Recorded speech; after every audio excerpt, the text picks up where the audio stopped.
Hello বন্ধুরা, চলে এসেছি নতুন একটা আপডেট নিয়ে। নতুন বেবি নিয়ে এসেছি, মুরগির বাচ্চাগুলো ছোট ছোট সব। এগুলো দুদিনের বাচ্চা। আমাদের এখানে আজকে নিয়ে দুদিন হলো বাচ্চাগুলো আনার। এখানে 300 পিস বাচ্চা আছে। এগুলো হচ্ছে অস্ট্রেলিয়ান লাল লাল মুরগি। তো এরা ডিম পাড়ার জন্য আনা হয়েছে, যে এরা শুধু ডিম দেবে। এটা খুব ভালো, দেখতেও খুব সুন্দর বাচ্চাগুলো। এটা এখনই খুব চটপটা হয়ে গেছে। এই যে বাচ্চাগুলো, এটা হচ্ছে দুদিনের বাচ্চা। এই যে দুদিনের বাচ্চা এটা। তো খাবার টাইমলি, জল। আর কারো একটু জানা থাকে যে হিটের কারণে কি ওরা কোনার মধ্যে চলে যায়, নাকি মানে ঠান্ডা লাগছে দেখেই কোনায় চলে যায়। মানে আমি ভাবছি যে অতিরিক্ত বোধহয় হিট হয়ে গেছে। লাইট তো 24 ঘন্টা, এটা 200 পাওয়ার, ওটা 100 পাওয়ার, 300 পাওয়ার এখানে চলছে। তো তার জন্য বেশি হিটের জন্য হয়তো ওই কোনায় গিয়ে বসে আছে, কিছু ওই কোনায় বসে আছে, জল খাচ্ছে, খাবার খাচ্ছে, সব ঠিক আছে। এই সাইডে কিছু থাকে। আর এই সাইডে থাকার উদ্দেশ্য হচ্ছে এই বড়গুলো এসে এই পাশে ওরা মানে খোঁজাখুঁজি করতে থাকে, আর এই পাশ দিকে ওরা দেখতে থাকে। এই যে এই পাশ থেকে ওরা দেখছে কী করছে ব্যাপারটা, আর এই পাশ থেকে ওরা খোঁজাচ্ছে। ওই সবগুলো একসাথে থাকে এখানে। তো কারো নলেজে থাকলে একটু জানাবেন যে এই কারণটা কী কারণে হচ্ছে। আর এই পাশে যে বাচ্চাগুলো আছে, মানে এগুলো তো অনেক বড়ই হয়ে গেছে। তা এগুলো 12-13 দিনের উপরে হয়ে গেছে। তো এগুলো কিছু মানে সর্দি লাগার কারণে কিছু নষ্ট হয়ে গেছে। তো একজন বলেছিল যে ঠান্ডা লাগার কারণে, জ্বর হয়ে যাওয়ার কারণে এদের এই প্রবলেমগুলো হয়। তো এখানে জিএসটি আর অস্ট্রেলিয়ান আছে। এগুলো একটু মানে সাইজে বড় হয়ে গেছে। তো বড় হয়ে গিয়ে নষ্ট হচ্ছে, কারণ যখন ছোটো নিয়ে আনা হয়েছিল একটা মানে নষ্ট হয়নি, সবগুলো একদম খুব ভালো ছিল। তো ইদানিং বড় হচ্ছে আর কিছু মরছে। তো জানি মানে বেশি থাকলে পরে কিছু নষ্ট হবেই। তো তারপরেও কারো যদি একটু আইডিয়া থাকে একটু কমেন্ট করে একটু জানাবেন যে কি করলে ভালো করে। আর আমি এখানে কী করেছি, পাকা আছে, পাকার উপরে হচ্ছে বালু ছিটিয়ে দেওয়া হয়েছে। কারণ বালুটা দিলে হয়তো ওদের যে পটিগুলো পড়ছে ওগুলো টেনে নেবে বালুতে, তার জন্য ঘরটা ড্রাই থাকবে।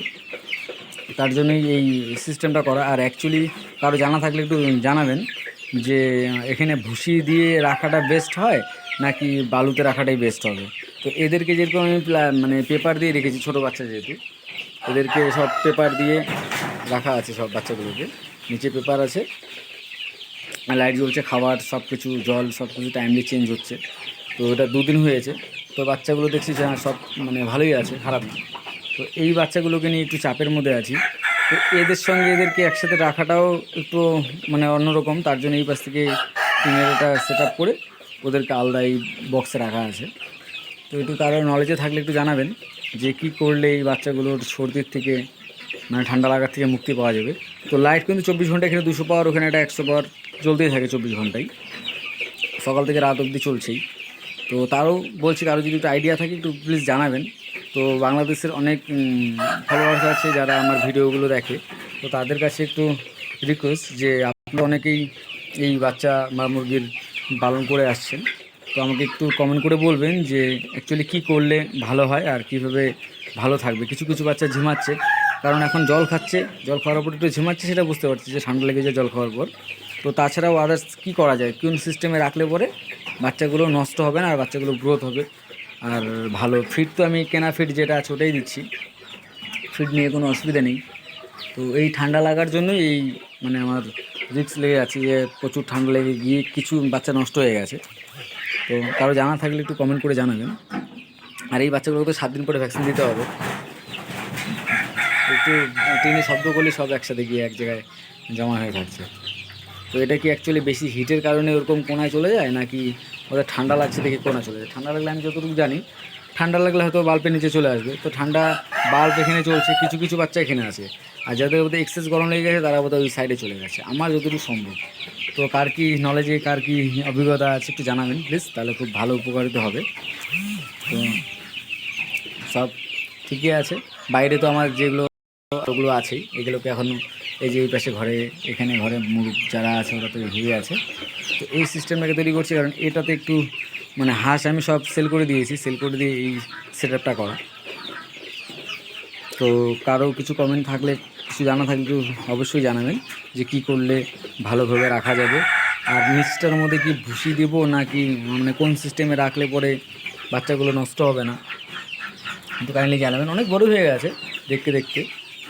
সেই এই সাইজের ছিল যখন আমরা এদেরকে আনা হয়েছিল।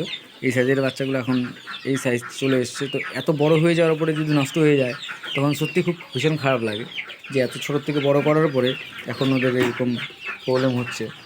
তো কারো নলেজে থাকলে জানাবেন। আর এই যে সেটআপটা, ওই যে বাচ্চাগুলো একটা কোণার মধ্যে সব গিয়ে ঠিক লেগে আছে।